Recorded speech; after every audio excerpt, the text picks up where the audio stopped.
جی بہت شکریہ جی. دیکھیں جی، پہلی بات تو یہ ہے کہ اس وقت جو ہمارے جو ملک کا موسمی حالات ہیں اس میں ہمارا جو ایئر کا دباؤ ہے وہ کم ہو گیا.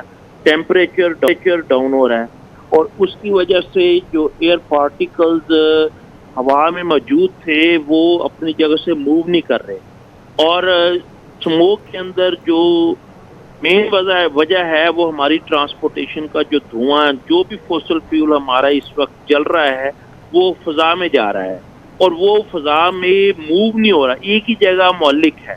اس وجہ سے اسموک ہماری دن بہ دن تھک ہوگی اور یہ آگے بڑھے گی. وجہ ہے کہ ہماری جتنی بھی ٹرانسپورٹیشن کوڑے کو آگ لگا رہے ہیں، فصلوں کو جلا رہے ہیں، تو ان کا جتنا دھواں ہے وہ فضا میں معلق ہو رہا ہے اور یہ ہمارے جو واٹر ویپرز ہیں ان کے ساتھ انٹریکٹ کر کر ایک دھند جس کو ہم کہتے تھے اس کی شکل بنا رہا ہے. لیکن اس کے اندر ہمارے زہریلے مادے جس میں کاربن مونوکسائڈ، کاربن ڈائی آکسائڈ، سلفر ڈائی آکسائڈ، یہ جو گیسز ہیں یہ اس میں موجود ہیں جو کہ صحت کے لیے بہت ہی زیادہ خطرناک ہے.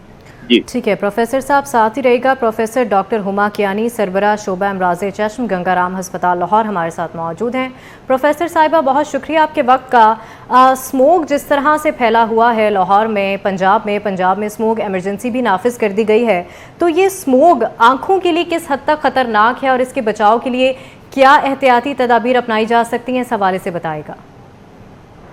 السلام علیکم، بہت شکریہ جی یہ سوال اٹھانے کے لیے، بیکاز بہت امپورٹنٹ ہے. اسموک کی وجہ سے یہ اسموک کے اندر جیسا بھی ڈاکٹر صاحب پہلے بھی بتا رہے تھے کہ اس کے اندر بڑے پارٹیکلس ہیں جو آپ کی صحت کے لیے اچھے نہیں ہیں. تو پھر آنکھوں کو کیسے یہ چھوڑ سکتی ہیں؟ آنکھیں اس کی وجہ سے کیونکہ الرجنٹ ہے نا، تو یہ آنکھیں آپ کی فیل کرواتی ہیں کہ آنکھیں لال ہو رہی ہیں. اور بہت سے لوگوں کو لگتا ہے کہ آنکھ کے اندر کوئی چیز پڑی ہے اور کچھ پانی آ رہا ہے اور لگتا ہے کہ فورن باڈی ہے، خشک آنکھ ہے. تو اس کے لیے بیسٹ طریقہ تو یہ ہے کہ آپ جو ہے ایک تو اگر جیسے ہم دھوپ میں لگاتے ہیں سن گلاسز وغیرہ، اگر سن گلاسز نہیں تو اگر پلین گلاسز سے لگائیں یا یو وی پروٹیکٹیڈ گلاسز لگائیں تو اس سے بہت فرق پڑ جائے گا کہ آپ کی آنکھوں میں یہ ڈائریکٹ اسموک جو ہے یہ آپ کی ڈائریکٹ ان کانٹیکٹ نہیں آئے گی، جس کی وجہ سے آنکھوں میں یہ جو کھجلی ہوتی ہے، یہ لالی آ رہی ہے، اس سے بہت حد تک آپ کی امپروومنٹ ہو جائے گی. ماسک تو پہننا ہی پہننا ہے، لیکن ساتھ بھی یہ جو ہے نا جب پروٹیکٹیو آئی گلاسز لگا لی جائیں تو یہ بہت بہتر آپ کو جو پرابلمس ہیں کھجلی کی یا لالی کی یا لگے کہ خشک ہو رہی ہے اس سے بہت حد تک امپروومنٹ آ جائے گی. ٹھیک ہے پروفیسر صاحبہ، ساتھ ہی رہے گا پروفیسر ڈاکٹر ساجد رشید بھی ہمارے ساتھ موجود ہیں. ساجد صاحب، نومبر آ گیا ہے لیکن ابھی تک سردیوں کا نام و نشان نہیں ہے، تو کیا اسموگ اس کی ایک بڑی وجہ ہے؟ اچھا، اصل میں یہ ہے جی کہ نومبر آ گیا اور دیکھیں ہوتا یہ تھا کہ بارش اگر ہو جائے تو ایک تو اللہ تعالیٰ کی یہ رحمت ہوگی تو اس سے اسموگ ہماری کم ہو جائے گی اور اس سے سردی بھی سٹارٹ ہو جاتی ہے.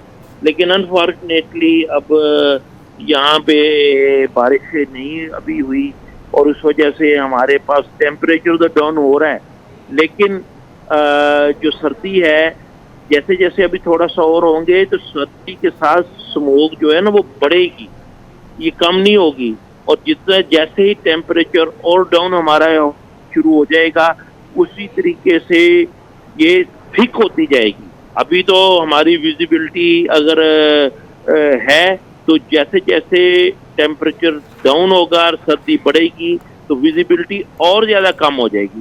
تو سردیوں میں دسمبر کے اندر، نومبر کے اینڈ پہ، دسمبر کے شروع کے اندر بہت زیادہ جو ہے نا ہمارے پاس یہ الارمنگ سچویشن جو ہے نا وہ ڈیولپ ہو جائے گی.